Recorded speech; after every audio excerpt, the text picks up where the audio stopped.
The Price of Fear. Brought to you by Vincent Price.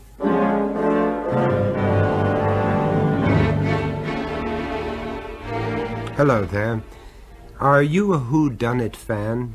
I mean the good old-fashioned kind, with a closed circle of cut-and-dried suspects exuding cut-and-dried clues until the last chapter, when all is revealed and you kick yourself for not having been able to work it all out without the author's help? Whodunits are out of fashion now, I'm told, perhaps because truth is never as cozy or as well-ordered as fiction. I was once in a position where I found I had been in possession of certain facts, the significance of which had for years eluded me. This was just as well, because I was spared the final and horrifying knowledge, which was itself a killer. For at first, you see, I wasn't even aware that there had been a crime. Let me explain. Oh, by the way, I think I'll call this story Guy Fawkes Night. It was all brought back to me last November when I was in London by one of those impossible coincidences that sometimes happen. Papers? Evening papers? Get your papers here. Penny for the guy, mister. I had strolled out in the early evening to get some air and to buy a paper. Please, Gub, spare a penny for the old guy. When I was accosted by this little fellow, one of a band of sturdy urchins who proliferate in the London streets in the weeks immediately preceding November 5th. Only the English would make an annual festival out of an attempted massacre of their temporal rulers. Perhaps it comes from a misplaced assumption of invincibility. But for me, its horrific associations are rather more immediate. I gave the boy a small donation. Oh, thanks, mister. And bought a paper. 3 pence. Thank you, sir. I glanced at it casually, meaning to read it at my leisure later. But my eye was caught by a headline. Sir David Thomas found dead. Sir David Thomas, 37, a distinguished psychiatrist and specialist in nervous diseases, was found dead in his Harley Street consulting rooms early today. He had suffered from earlier heart tremors, and the rest of the article consisted of an obit on his fine list of achievements in the field of psychiatric research. I remembered the last time but one that I had seen David Thomas. It was in 1960.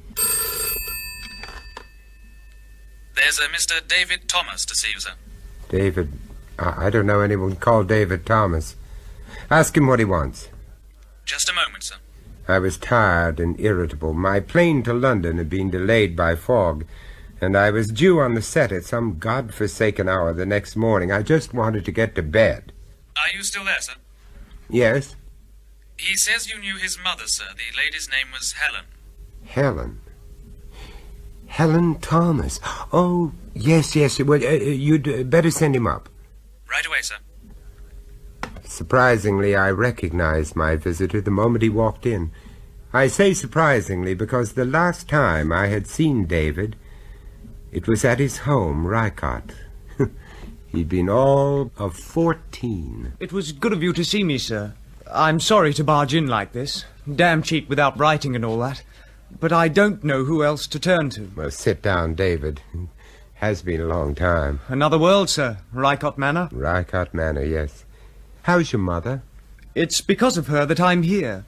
She's not well, sir. Oh, I am sorry, David. Very sorry. You see, she once told me that you and she had been, well, close. Well, that was a long time ago, David. As you say, another world. What's wrong? She hasn't been really well since the night of that Guy Fawkes party at Rycott. Do you remember it? Yes, of course. She had some shock. We never discovered what it was. She wouldn't or couldn't talk about it. Most of the time she's quite rational, but she has violent periods. She has to be protected. You understand me, sir? She lives quietly at Panton Sanatorium. But can't she be cured? The doctors and nurses are very kind, but it seems her mind has gone. Oh, no. Oh. At first I couldn't accept it either. Mother had been such a gentle person. I resented a God who could let such things happen. Even her doctors didn't seem able to help her. So I made up my mind to become a doctor and try to beat them at their own game. I take my finals next year. Then I hope to specialize. Well, of course, I wish you all the luck in the world, David. That goes without saying, but I really don't see how I can help. Oh, but you can help, sir. You see, Mother won't see me. Oh? She won't even have me in the same room with her. And she won't tell anyone why. Well, You could see her. You were there that night. Find out what's behind it all. Why she hates me so. Then we can begin to treat her. Well... Oh, please don't say no. She's talked about you to the nurses. I don't think they really believe she knows such a famous man. Please do this for me, sir. I know she'd love to see you. Would Helen really be so pleased to see me after all these years?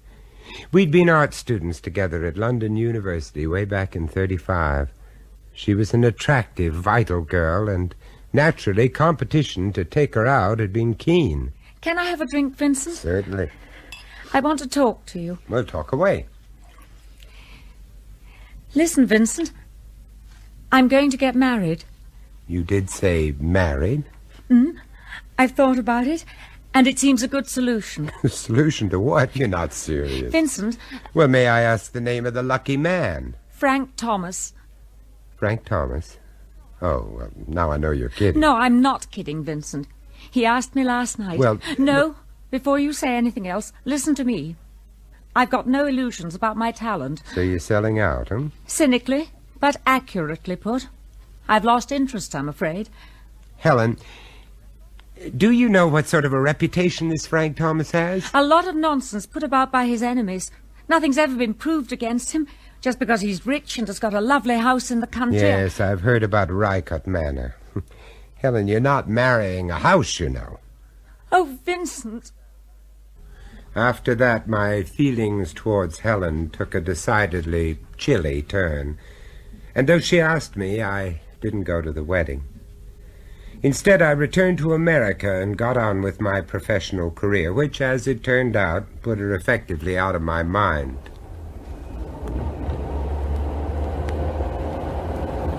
I do appreciate you coming to see Mother, Mr. Price. It's all right, David. It's a pleasure. I think we've not far to go now. Over the crest of the next hill. It's pretty country, isn't it? Yes, but then I always find the English countryside captivating.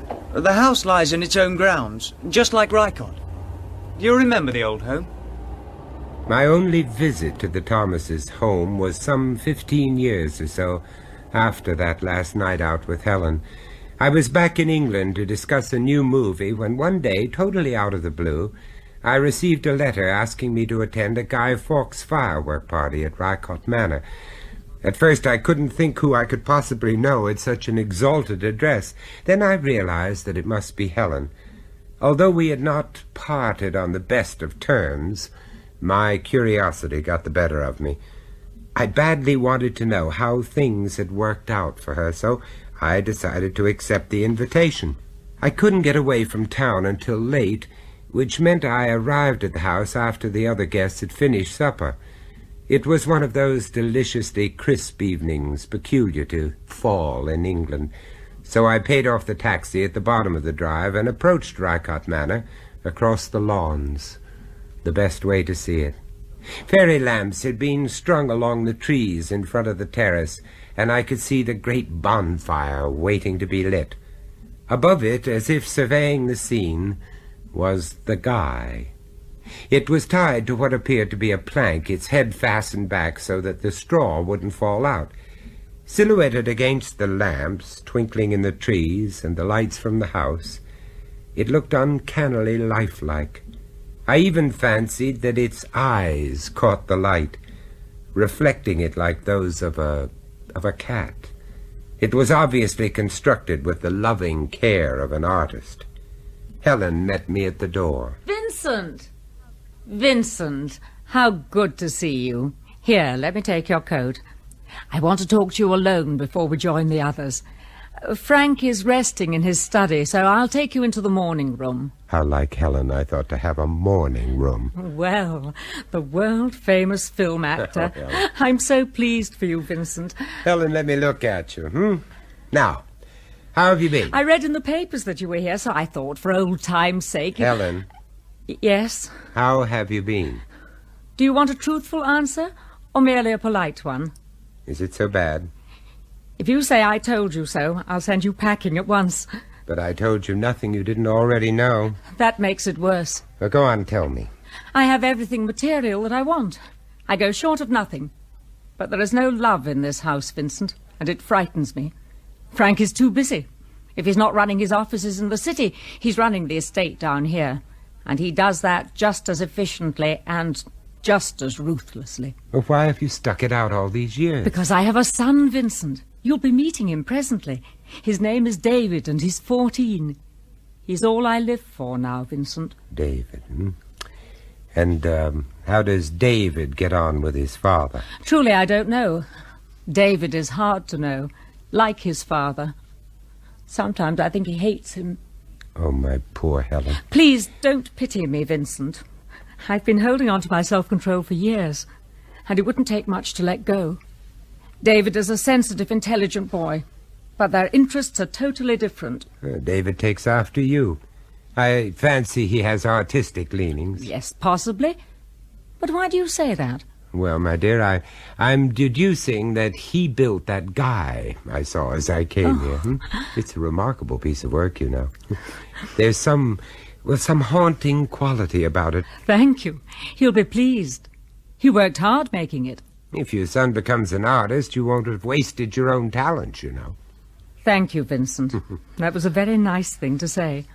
I want to send David away to boarding school. I think it's important to get him away from his father's environment. Oh? You see, lately their relationship has deteriorated. Oh, what caused that? Anything specific? Well, there was a rather unfortunate incident about 2 weeks ago. 2 poachers were caught on the estate, a crime Frank won't tolerate. They were trapped in a copse, and Frank gave orders to smoke them out. David was there when they were brought out. You see, the men had stuck it out to the last possible moment, and they were so blackened and scorched that their features were unrecognizable. Most of their clothes had gone, and they just lay on the ground and writhed in agony. 2 died in hospital. It's touch and go whether the third will recover. Helen, my dear, that's inhuman. Didn't anyone make a complaint? It was hushed up. After all, it wasn't Frank who was breaking the law. He was just protecting his property. Helen. And then there was the incident of the puppy. What puppy? Well, stupid, really. But, Father... My God, sir, don't be so namby-pamby. I sometimes wonder what I've spawned. A boy or a girl. I can't see what's wrong in having a puppy. Lots of boys do. You call that apology a puppy? Where are you going to keep it, In that shoebox? How long do you think it'll fit into that? I don't intend to keep it here. I'm taking it to boarding school with me. That's what the box is for. Oh, bloody well not, you know.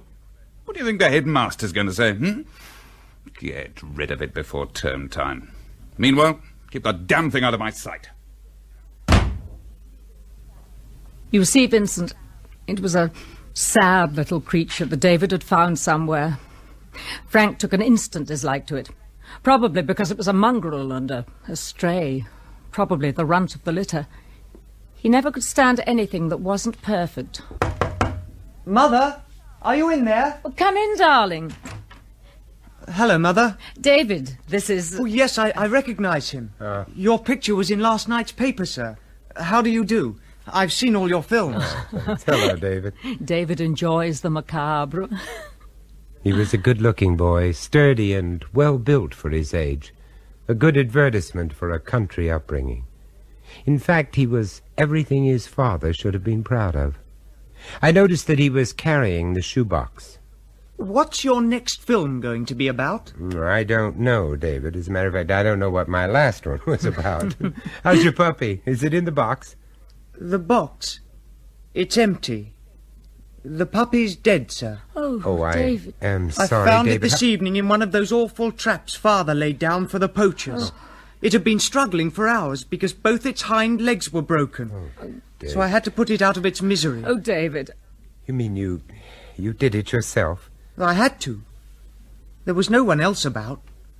Luckily, there was this big flat stone. Oh, David. It didn't take long. Luckily, Vincent, I've seen those traps. Frank had them put down after catching those poor devils. They're hideous and lethal. I've told him how dangerous they are, but he says it's the only way to stop them. The poachers, I mean. I'm not at all familiar with English law, Helen, but surely, well, he could be had up for assault or manslaughter if the worst happened. Darling, I'm so sorry about the puppy. It's all right, Mother. Father wouldn't have let me keep it anyhow. I've got over it now. Oh, by the way, I used old Carter's wheelbarrow to carry out the guy. Yes, I saw the guy as I came in. It looks splendid. I made it myself. It's wearing one of Father's old suits. Why don't you go out and light the bonfire? Mr. Price and I will join you presently. Take the other guests out onto the veranda, and then ask Carter to light a few of the rockets. We'll keep the set pieces till later. Oh, Mother, I nearly forgot. Father has gone. Gone? He had a phone call right after supper. Something urgent at the office. He left a short while ago. Without a word. How like him. Now I'll have to apologize to everyone. I don't think he'll be missed. That will do, David. Now run along. Yes, Mother. See you later, Mr. Price. Yes, David. Frank really is the limit. The trouble is he's trying to do too much. And I'm sure he thrives on it. No, he was taken quite ill at supper. Oh. He's been sleeping badly, too. The doctor gave him some pills, but they don't seem to agree with him. If anything, he's more nervy and erratic than ever. The dislike he took to David's puppy was completely irrational. It's David I'm sorry for, Helen. Yes. Poor David. Oh, look, they're starting the fireworks and lighting the fire. Shall we go out on the terrace? Oh, by the way, will you be warm enough without a coat? Yes, thank you.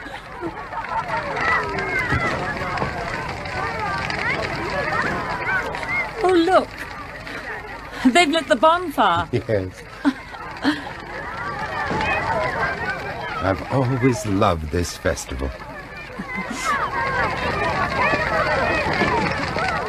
There it is. It's all on fire now. Oh. You were right about the guy. It does look so real. That's strange. What? Do you smell anything odd? No, I don't think so.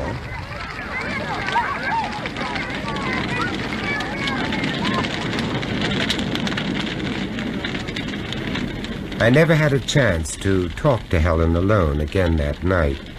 Suddenly I realized that it was much later than I thought, and I would have to dash if I were to catch the last train. For some reason, I had no wish to stay in that house, and Helen was nowhere to be seen. I did see David, though, and felt that if I sent my goodbyes through him, I could drop Helen a line the next day. Well, I never did write. An unpardonable lapse of good manners, which to this day I've never been able to explain. David stood watching the bonfire, utterly absorbed in the destruction of his handiwork. The flames licked round the straw-covered hands and the feet of the guy. He appeared to gain great satisfaction when the plank cracked and splintered, and the weird figure it had been supporting slid slowly into the Holocaust below. There goes the guy, sir. See how well it burns? I soaked it in paraffin to make sure. Lucky the rain held off tonight, isn't it, sir? You're really enjoying it, aren't you, David? You'll have to make a bigger one next year. Oh, next year. Won't be at all the same, sir. As I waited for the station taxi to arrive, I stood watching the spectacle. Helen had been right. There was an acrid tang in the air, which I put down to the wood smoke, possibly mixed with the approach of a November fog. There's always something splendid and grand about the slow burning of a great fire. I couldn't help comparing it with the fires used for the burning of witches and heretics at the stake, for after all, symbolically, that is what it was. The laughing guests standing round watching seemed to lose their identity and assume other roles. They became judges, officers of the Inquisition, gleefully satisfied as their tortured victims turned and twisted and shriveled in the purging flames. I guess that's what being an actor does for you.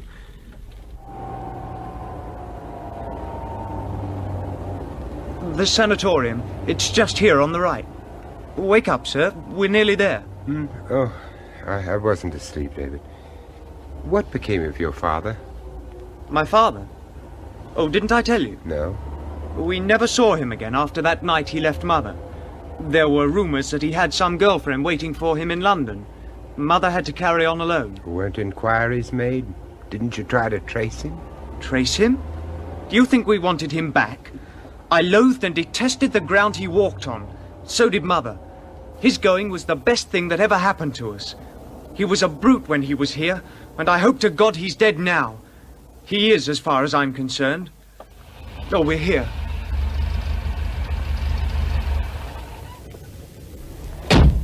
I followed him into the large house. I felt unhappy and apprehensive. I still couldn't decide if I were right to come. My qualms grew as we approached Helen's room. She was sitting on the bed, huddled and emaciated, her hair gray and lank. For a moment I thought there must have been some mistake. This couldn't be Helen.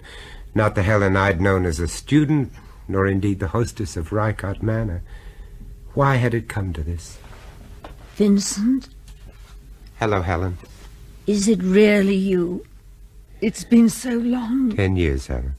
You were right, Vincent, weren't you? You told me not to marry Frank. You must forget it and try to get well. I will never get well. Now, Helen, the doctor says you're much better. David is outside. Won't you see your son? I have no son. Tell me what's wrong. Won't you let me help you? You can't help me. No one can. Well, then just see David. I'll fetch him for you. No, I won't see anyone. No. It's all right, Mrs. Thomas. Now, calm down. Nobody's forcing you to do anything. Should I leave? No, please don't go. Don't leave me. Just a few moments then, sir. Do you remember that night, Vincent? And that smell, that dreadful smell. Helen, I can't smell anything. It's all right, sir. It's one of her fantasies. And the pills. Has anybody looked for the sleeping pill? Helen, my dear, please be quiet. If I could only find out what's troubling you. Oh, Vincent, I looked for you, but you're gone. Why did you go off and leave me? You never even said goodbye. You never wrote, not a word. Helen, I know, I really... It doesn't matter, not anymore. Nothing matters now. I have something to tell you, Vincent. Yes. I'm going to marry Frank Thomas. He's rich and he's got a lovely house. Stop it, Helen. No, that's not it. There's something I must remember. I must tell you, Vincent. I've got all I want, but there's no love in this house, and it frightens me. Oh, my dear, I've got a wonderful son, Vincent. His name is David. And he hates his father. Helen... I'm all right, Vincent. Don't pity me, please. Don't pity me. Listen, Vincent. Listen to me. There isn't much time. I'm all right. I must tell you. That night, while it's in my mind, Frank was taken ill after supper. David had been sitting next to his father, on his right, next to the wine glass. What are you saying, Helen? Don't you understand, Vincent? I can't say any more. Oh, God, what's the use? What's the use? Oh, please, Helen, don't. Please. Please go, Vincent. I'm tired. So tired. David, your mother is obsessed with that night, the night your father walked out on her. There's something I didn't tell you. Oh. I looked up part of our family records. There's insanity there. Mother's illness appears to be hereditary. Well, does that make it incurable? Well, not necessarily. This is what I want to research. Nobody really knows how to define hereditary insanity. Perhaps when I'm qualified, I'll be able to help. 2 years later, Helen was dead, still without being reconciled to her son. The last time I saw David was at her funeral. Of course, I followed his career with interest, knighted at 35 and now dead at 37. Back in my flat, I sat in front of the fire. The flames danced in front of my eyes, and my fireplace assumed the shape of a bonfire. Without any prompting from me, the string of clues that I possessed, as yet unconnected, flashed through my mind. Whether they were clues to what really happened or might have happened, I could not tell, but they didn't make a pretty story. David was there when the poachers were brought out dead. Burnt, blackened and scorched. Both the puppy's hind legs were broken. It had been struggling for hours. I've seen those traps. They're hideous and lethal. The shoebox, it's empty. Empty. It can't be. I can't believe it. Frank was taken ill at supper. David was sitting next to him, next to the wine glass. Nobody looked for the sleeping pills. By the way, I used old Carter's wheelbarrow. I made the guy myself. Myself. That boy? No, it's just not possible. I've got a wonderful son. He hates his father. See how well it burns? I poured some paraffin to make sure. That dreadful smell. Don't you understand, Vincent? Don't you? Don't you? Could it really have happened like that? A boy brooding on his father's cruelty, his hand poised over a wine glass, substituting the original guy, stuffing straw into the sleeves and trouser ends, a sturdy and well-built boy who could drag the body of a man into a wheelbarrow, tie it to a plank, easy enough. I remembered how uncannily lifelike the guy had seemed, and the roasting of human flesh would have left an acrid, sour smell, wouldn't it? I remembered what David had said in the car. Hadn't he told me himself that his mother's illness was hereditary? And if it was hereditary, why should it stop there? As I picked up the newspaper that had fallen to the floor, the last line of the article caught my eye. Found inexplicably amongst the dead man's papers was an old shoebox full of some charred and blackened substance, which was later identified as human flesh and bone.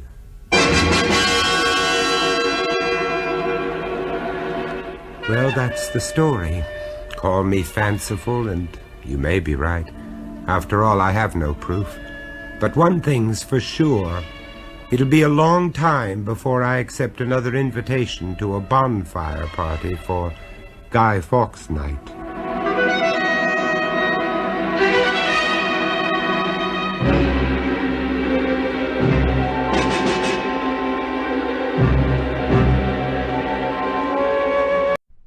The Smoker. A boy lived in the woods, and his father told him never to go eastward, but to play in the clearing by their hut, or to walk towards the west. For some years the boy obeyed his father, but as he grew older, and the paths of the west became dusty with use, he felt himself drawn to the unknown trees and the green trackways, and one day he set off towards the east. He found a lake and knelt down to drink, but the water was alive with savage fish, and he nearly lost a hand. He crouched by the shore and watched the fins swirl the water, and a stranger came up behind him, so softly that the boy knew nothing until the man spoke. "Let us see who can throw a spear the farthest." "Very well," said the boy, and he won easily. "Let us run around the lake," said the man. "I agree," said the boy, and he won that too. "Let me show you the island in the middle of the lake," said the man. "Do you like fish?" said the boy. "I can see the island from here." The man whistled, and a boat came into sight, drawn by 3 flying swans. The man and the boy stepped into the boat and were carried to the island. But as soon as they landed, the boy wished that he had stayed at home, for the man knocked him down and left him, and went back across the lake. The boy felt his bruises. Nothing was broken, although he ached from the fists. He limped about the island to find food, but there was little except berries and roots and no shelter. He sat and watched the night come. "If you would be good enough to dig an inch or so into the earth," said a voice close by him, "you would do me a great kindness." The boy was startled, for there was no one to be seen. "I'm in the leaf mold," said the voice. The boy scraped the last year's autumn, and underneath he found a skeleton lying yellow on the ground. "I am much obliged," said the skeleton. "Now one more thing, if you will. Under that tree just by the bowl there's a pouch buried. Would you bring it to me?" The boy put his hand down by the bowl and found a tobacco pouch in the soil, and a pipe and flint. "It would gratify me," said the skeleton, "if you would light the pipe and put it in my mouth." The boy did so, and held the pipe between the skeleton's teeth. "Ah, thank you," said the skeleton. "It's the mice, you see.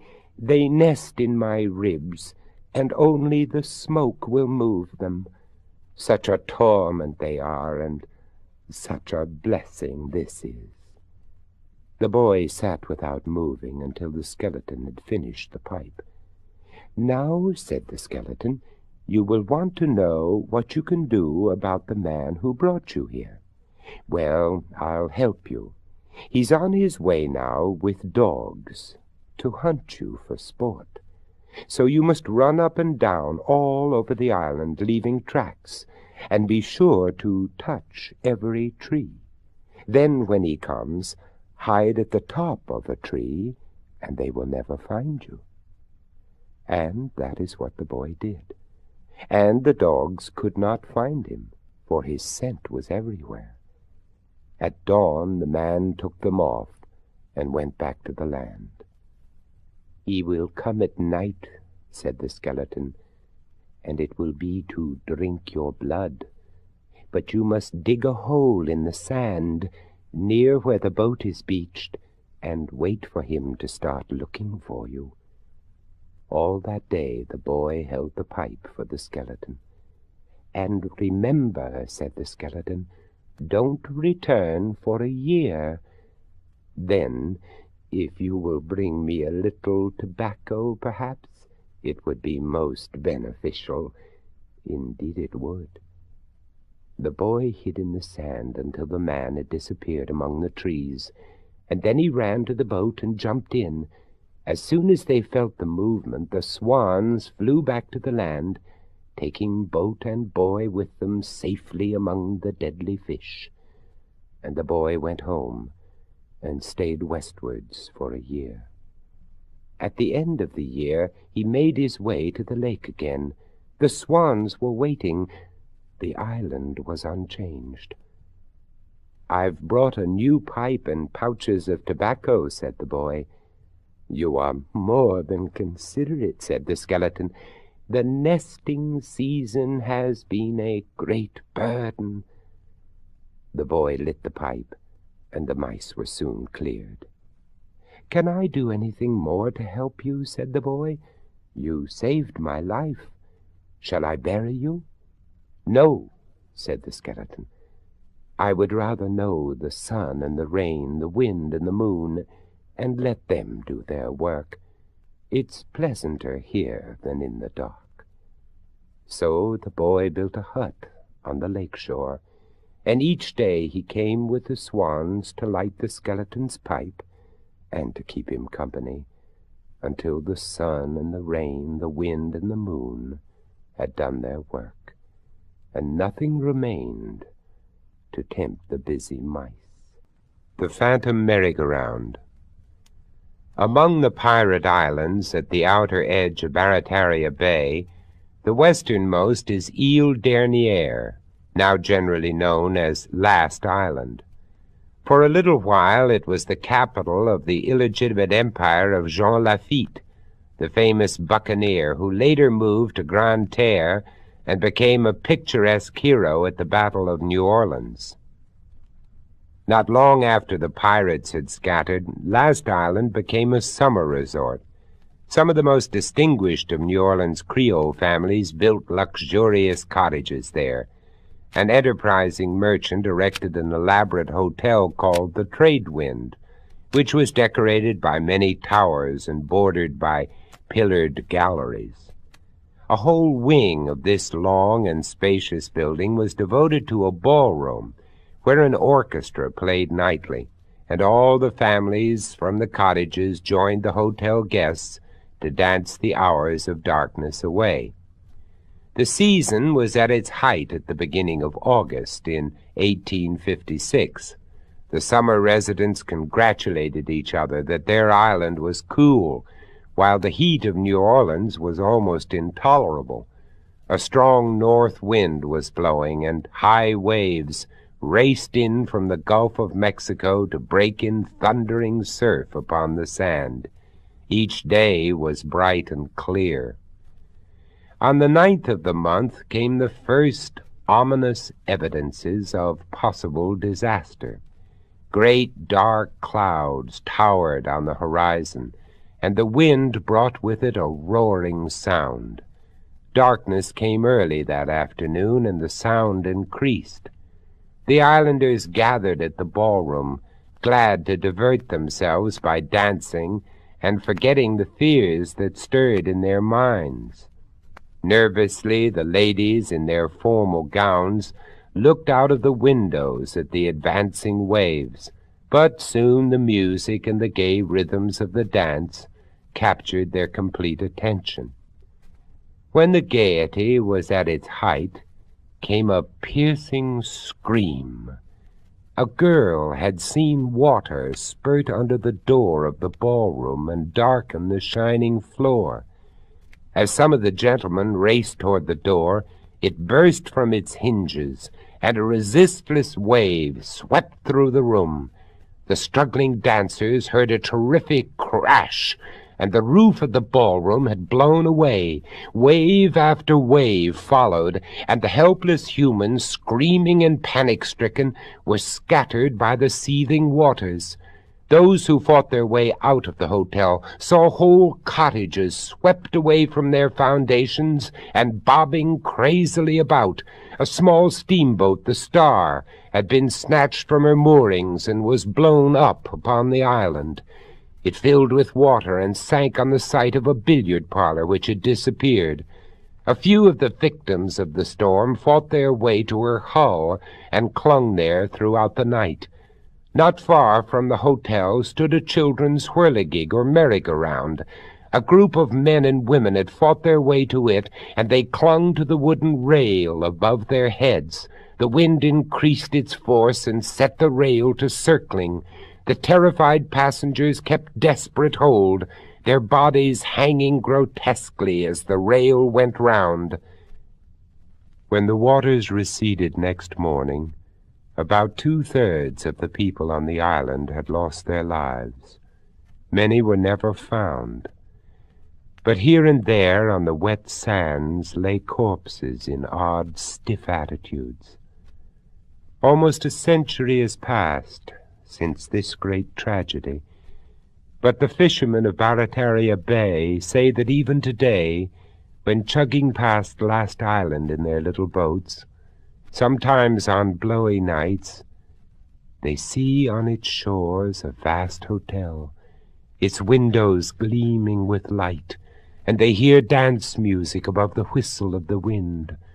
Sometimes, too, a boat crew reports that they have beheld by the light of the windows dark shadows moving slowly in circular parade, like human bodies riding a gruesome merry-go-round.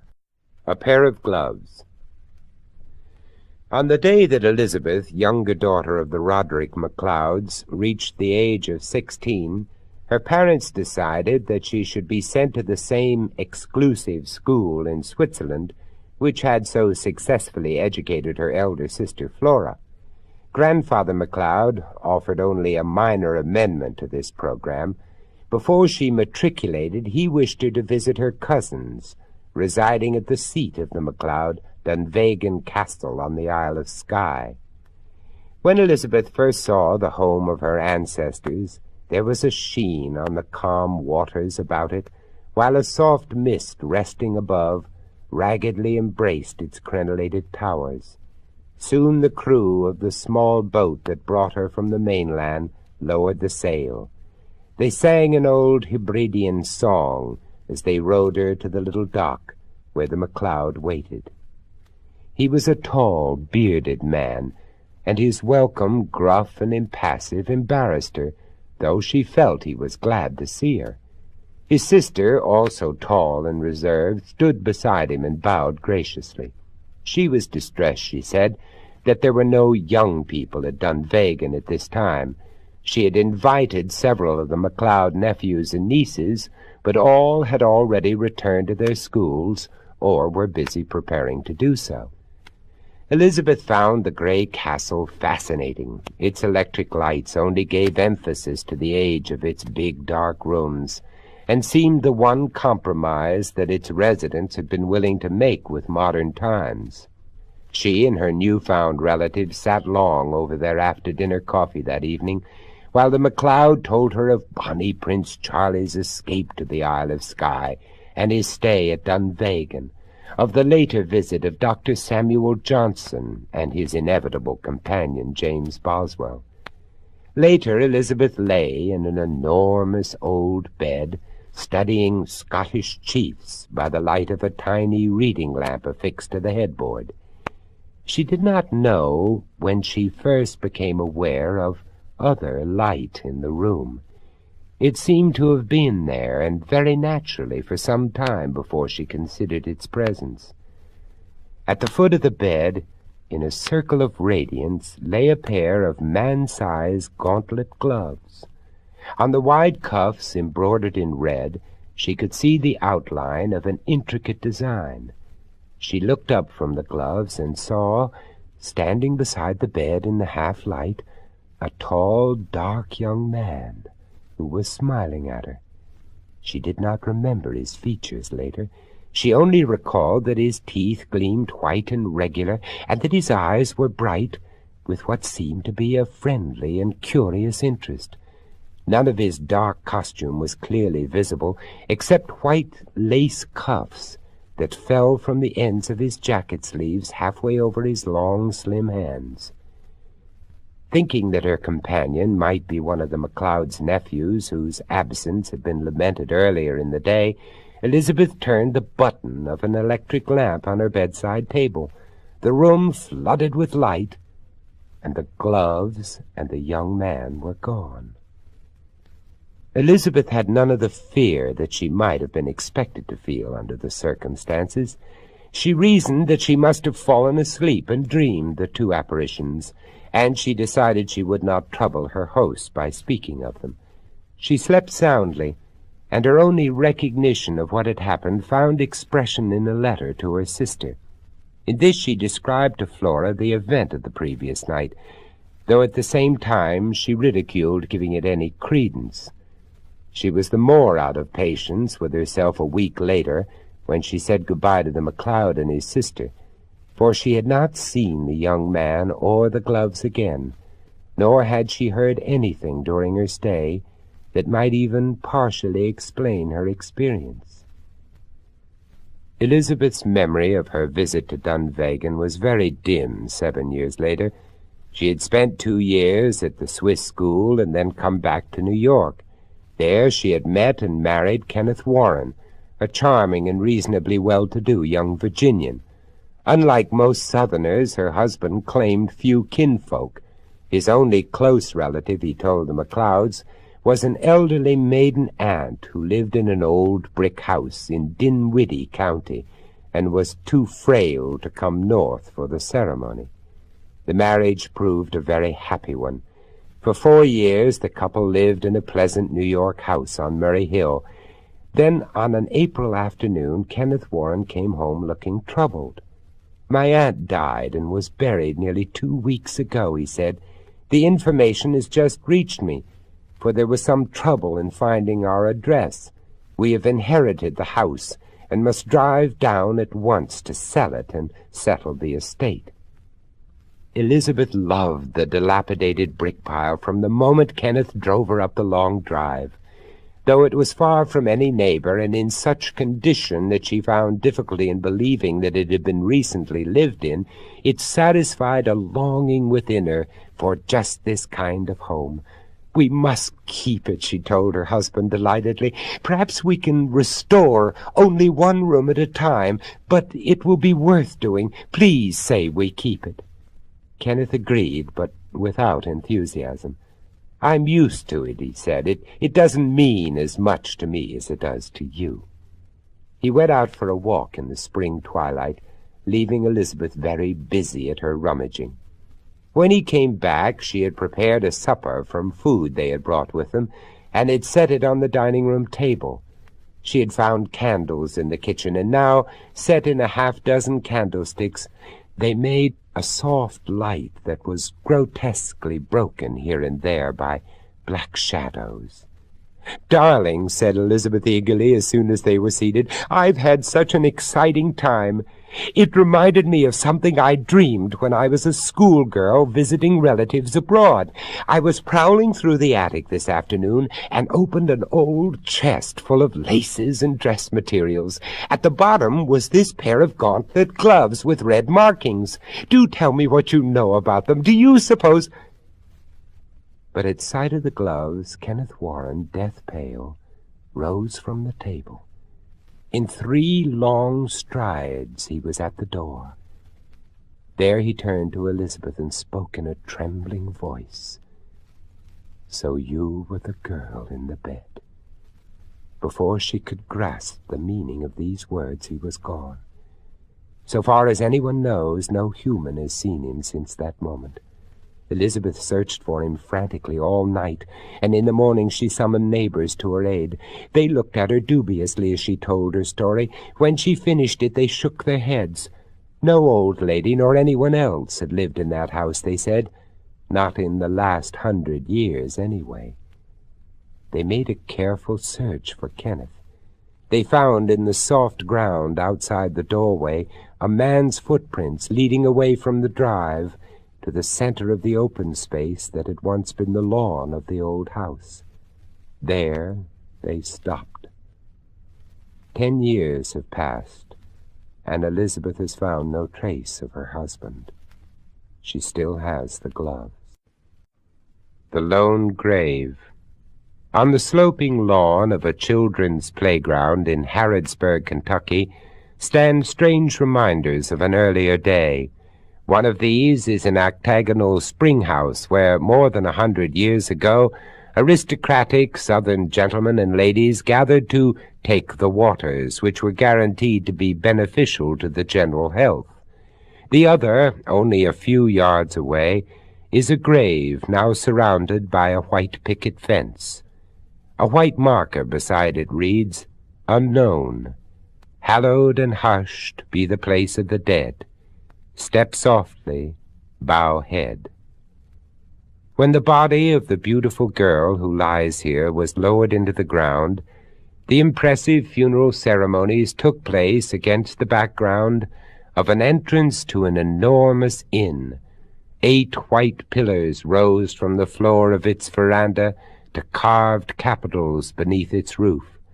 This was Harrodsburg Springs Hotel in the Saratoga of the South, gayest of all Kentucky resorts. To it came the proudest and richest of Southern families, the Breckinridges, the Morgans, the Rowans, the Poignards, the Buchanans. The great Senator Henry Clay was an occasional visitor, and once the hearts of Southern belles and their mammas beat faster for the presence of the charming and eligible young Englishman, Frederick Peel, son of the renowned Sir Robert. There is no hotel on the grounds now. The famous dances held in the great ballroom to the music of a 3-piece slave orchestra are remembered only in the diaries of patrons long dead. There is not even much comment in Harrodsburg about the lone grave beside the spring house. She was the girl who danced herself to death, is the usual answer to the inquiring tourist who happens upon the little park. There are many versions of the story of this girl, and at least one narrative of a strange modern aftermath. Some say she came by Kentucky River packet and was driven from the Harrodsburg landing through the impressive lion gate of the grounds in the hotel carryall. Others tell that she came in her own carriage, driven by a slave, who immediately turned his team about and was not seen again. There are no disagreements, however, as to the impression she made in the ballroom that night. Among all the beauties attending, there was no girl so distinctive, so perfect a dancer, so fascinating in manner. Though it was obvious that she was pleased with the attentions of the many gentlemen, though she smiled vivaciously and talked animatedly, there was a pathos in her eyes that enhanced her loveliness. During an intermission between the dances, she strolled on the spacious lawn in the starlight, surrounded by a half-dozen of her most ardent admirers. She stopped beneath the foliage of a widespread locust tree, and suddenly became sad and pensive. "I've been happy here," she said. "If I were to die, I could wish for nothing better than to be buried at this spot." When she and her companions returned to the ballroom, the music of the slave orchestra was gayer and quicker than ever.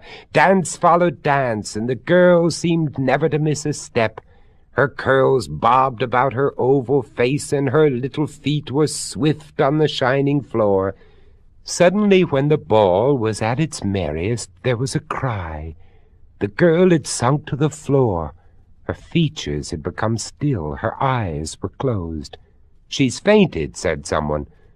But the noted doctor who knelt at her side looked dazed with surprise, then shook his head sorrowfully. "She is dead," he said. After the guests had returned to their rooms, Dr. Graham, who owned the hotel, and his staff sought to discover who the girl was and whence she came. To their consternation, they found that, although she had stopped at the desk, ostensibly to sign the register, she had written no name or address therein. Frantically they questioned the gentleman who had danced with her and the guests who had conversed with her. All agreed that she had been evasive in answering queries about her name and her home. One gentleman said that he understood that she came from Tennessee. Another said that she had spoken of life in New Orleans. Faced with the realization that they could find out nothing about the dead girl, they arranged a funeral service. The gentleman who had walked with her beneath the stars remembered the wish that she had spoken under the locust tree. There her grave was dug by the black musicians who had played for her dancing. All the fashionable guests of the big hotel gathered about it as the nameless corpse was laid to rest. A distinguished prelate said a few solemn words, and then all moved away, believing that the story of the lone grave was completed. So romantic and sad a tale, however, is not likely to come to a decisive end. Years have gone by, and sometimes in their passage strange narratives have plagued the minds of those who have interested themselves in the story of the girl who danced herself to death. Once a late homecomer, taking the shortest way to his front door, followed a path through the park that led him between the spring house and the grave. Near the entrance to the spring house, he thought he saw a beautiful girl in a white ball gown, standing as if waiting for her escort. As he approached, she saw him and advanced toward him, her left hand held out in an appealing gesture. Her lips moved rapidly, and he realized that she was speaking to him earnestly, though he could hear no sound. A memory of the dead girl's story came into his mind, and, terror-stricken, he raced from the park. Other passers-by have told similar stories, which vary little in their major element. The girl was dressed in white, she was apparently in distress, and she was speaking earnestly. I suppose I would not have come upon this story at all had it not been for the fact that an old friend of mine, now living in retirement in New Orleans, was once an antique dealer and had combed the district around Harrodsburg in the effort to purchase valuable old Kentucky furniture. A few years ago he came into possession of a handsome mahogany and curly maple secretary, which contained piles of old papers considered worthless by a previous owner. He asked me to go over them in the hopes of finding material of historic interest, but I found only one page I treasured, and this was more of psychic than historical value. It read as follows. I write this down for what it is worth, and even at best this is nothing. I am an old lady and almost stone deaf, but my eyes are better than those of most people of my age. Because of my infirmity, I once took a course in lip-reading at the School for the Deaf in Hartford, Connecticut. 3 nights ago I found it difficult to sleep and went for a walk down by the old spring house. As I passed it, I saw a girl in full white evening dress standing beside the entrance. When she saw me, she came quickly toward me and placed her left hand on my right forearm in an appealing gesture. Then she began to speak, and I could not hear her voice. I could read from her lips, however, what she was saying. I ask your pardon, dear lady, for interrupting your stroll, but I am in great distress. I have of late been subject to strange losses of memory. I left the ball at the hotel a few moments ago, and I cannot recall the way back. I am frightened, too, because it seems that I can remember nothing more, not even my own name. I was touched by the girl's appeal, for she was very beautiful and very pitiful, and I said, "If you'll come home with me, I will try to find your parents for you, my dear. There is no hotel near here, and there has not been a ball in Harrodsburg in a long time." She looked at me strangely and then burst into tears. Turning swiftly, she ran toward the spring house and vanished inside the entrance. I went inside to look for her, but she was not there. This, to the best of my memory and belief, is what happened to me 3 nights ago when I went for a walk about midnight. I do not believe in ghosts, but this was so strange a happenstance that I have decided to make a record of it. The page on which this communication was written was unsigned.